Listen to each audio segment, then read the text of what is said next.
This video was brought to you by CuriosityStream. The last few weeks have been utter chaos here in Britain. We saw a defiant Boris Johnson in the face of 60 members of his own government resigning before going himself. We saw a very swift leadership election which whittled down to the final two candidates in just a week. And now we're left with Liz Truss and Rishi Sunak, one of whom will be Britain's next Prime Minister in just over a month. With the sheer speed of this leadership contest, many will now be wondering exactly what Sunak and Truss actually stand for, what sort of Prime Ministers they'd be, and how they deal with the numerous challenges facing the country at the moment. So we've made two videos explaining exactly that. One running through Sunak and another explaining Truss's plans. Today, we're going to be looking at Sunak, and then on Saturday, we'll be explaining Truss. So be sure to subscribe and ring the bell to be notified when that video comes out. Or you can watch it right now, only on Nebula. Most people will likely know Rishi Sunak best for his actions as Chancellor during the pandemic. During that time, he embarked on some pretty costly and generous spending policies, such as Eat Out to Help Out and the furlough schemes. And these plans were broadly popular at the time, although they have been tainted by huge fraud issues since. Regardless, these policies shouldn't set too much of a precedent, because while they were very generous, there is a clear limit to how much Sunak is willing to give away. That's because he's now trying to pitch himself as more of a fiscal realist, arguing that now isn't the time for big tax cuts or giveaways. Specifically, he's argued that taxes would only be reduced once we've got a grip on inflation, something which he's promised would happen before the end of Parliament, which is currently set to be 2024. Consistent with this, he maintains that the plans he set out as Chancellor to increase corporation tax from 19% to 25% in April 2023 will still go ahead, despite most other countries cutting back on tax in the current economic situation. Speaking of the rest of the world, when it comes to the environment, other candidates in the race, notably Kemi Badenoch, have suggested that due to the ongoing cost of living crisis, the UK's commitment to net zero by 2050 may have to be delayed.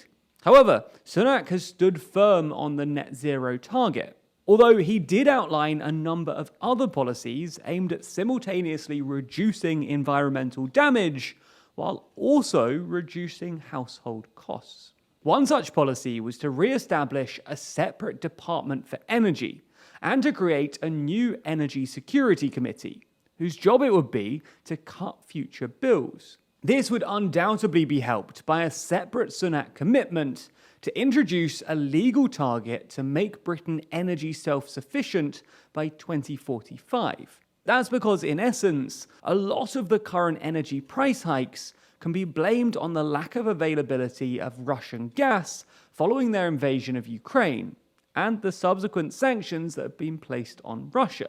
Therefore, if Britain were to be fully energy self-sufficient, we wouldn't be nearly as affected by international gas and energy prices. Now, Sunak's plan for energy self-sufficiency will largely come from a huge increase in the amount of offshore wind farms. But very specifically, it will be from offshore wind. That's because Sunak told The Telegraph that he wouldn't be proceeding with Boris Johnson's plans to relax the de facto ban on onshore wind. This is likely due to hostility from rural communities who object to onshore wind on the basis of noise and their purportedly negative aesthetic, with studies showing that wind turbines knock around 12% off the value of nearby homes. Now, obviously, home-owning rural voters have historically been a base of support for the Conservatives, and following months and months of scandals, one of Sunak's priorities will surely be to try and win back the support of these voters, and this policy is certainly one way of doing it. The issue for Sunak, though, is that he needs to try and win over other potential voters too, with one such group being younger voters, who often don't own homes, and even more often feel like they never will, not mentioning anyone in particular. Now, in an attempt to win those voters over, Sunak has pledged to increase the housing stock in the UK, and more specifically, to try and improve their energy efficiency. Sunak has said in particular that we have the worst homes in Europe for energy efficiency, and that one way to address this was to try and follow Northern Ireland's effective energy efficiency strategy. Now, despite inadvertently praising the EU on the energy efficiency of their homes, Sunak has made a big point of wanting to remove EU legislation that's still on the statute book in the UK. In particular, he wants to reform the burdens of GDPR rules. He has made clear, though, that he wants to create a similar dynamic data protection scheme, which does sound remarkably similar to GDPR, but he claims would be less comprehensive.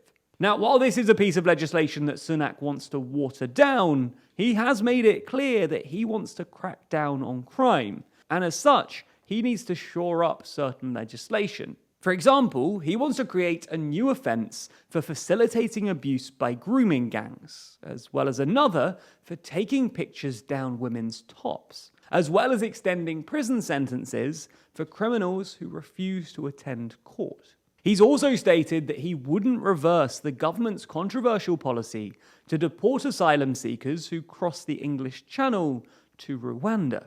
It's clear then that Sunak is trying to present himself as a tough-on-crime candidate in an obvious attempt to appeal to the right of the Tory party. This appeal to the right is only furthered by his stance on the trans debate, with Sunak saying that upon the beginning of his premiership, he'll introduce a manifesto on women's rights. This manifesto would include an opposition to biological men being allowed to compete against biological women in sport, and would also include guidance for schools when they're teaching about sex and gender.